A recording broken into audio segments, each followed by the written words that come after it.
This is Edward Segal. Welcome to the Crisis Ahead podcast. Each week, we look at how companies, organizations, and individuals in the news are responding to, managing, or recovering from a crisis, and what you can learn from their successes or failures. My observations and recommendations are based on my experience managing crisis situations and advising others on how to respond to and bounce back from disasters, scandals, and other emergencies.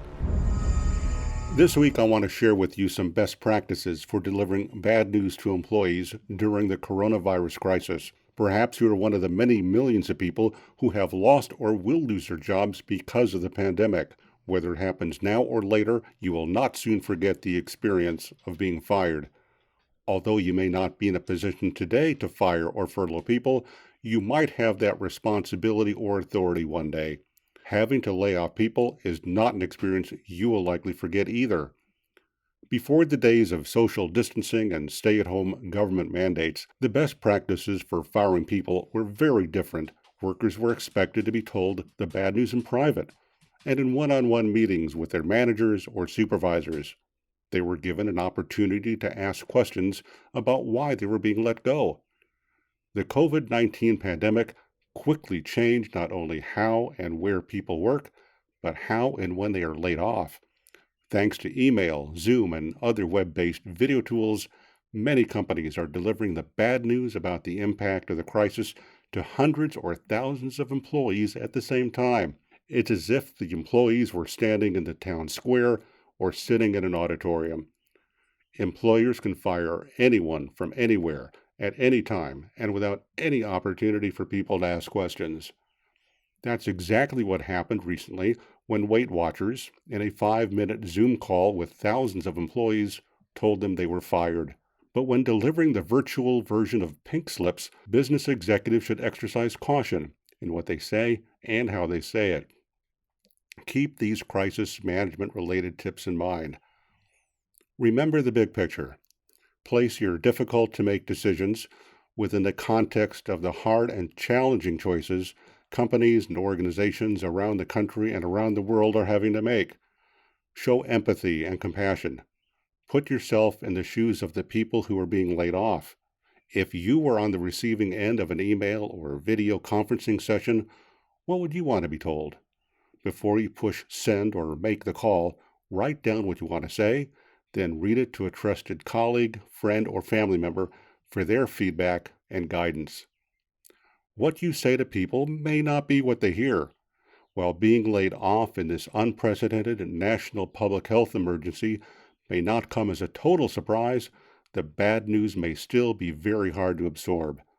Your message may be misconstrued by people who are having their own crisis, a crisis that could be made much worse because you are laying them off. If you're not going to allow them to ask questions about the announcement, at least provide them with a way to obtain answers to the questions they will likely have. Consider preparing ahead of time a fact sheet or list of questions and answers and distributing it immediately after the call or video session to the fired or furloughed workers. You may be talking to multiple audiences. What you say and how you say it could very well be shared with friends, social media, and news outlets. That's what happened when Weight Watchers delivered their bad news to their employees. Stories about why and how they were fired were carried by the New York Times, Fox News, the Daily Mail, and other news organizations. Finally, give people hope.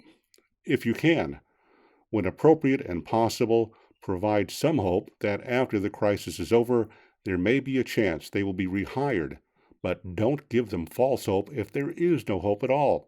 Honesty is always the best policy. In the past few weeks, about 40 million Americans have been furloughed or fired from their jobs. As the pandemic drags on and continues to take a toll on the economy, I will not be surprised to see those depressing numbers go even higher, and for more people to receive the bad news through Zoom, email, or other high-tech methods. As necessary as these job cuts may be for businesses, how people are told that they are now unemployed can create an additional public relations headache for the bearer of the bad news.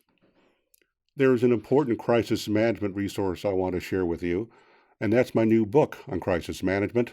The title is Crisis Ahead, 101 Ways to Prepare for and Bounce Back from Disasters, Scandals, and Other Emergencies. The book is now available as an ebook from Amazon and will be released as a paperback on June 16th. Crisis Ahead is filled with case studies of how companies and public figures have prepared for and handled crisis situations. The book includes checklists and exercises to help get ready for and react to a crisis. It also has a generic crisis management plan you can customize for your company or organization. You can learn more about the book at publicrelations.com. It is not too early for businesses and organizations to start preparing for the next crisis. That's because history shows there is always next crisis, and the sooner you're ready for it, the better. This is Edward Segal. Thanks for joining me for this episode of the Crisis Ahead podcast. Remember, it's not a matter of if companies and organizations will have a crisis, but when.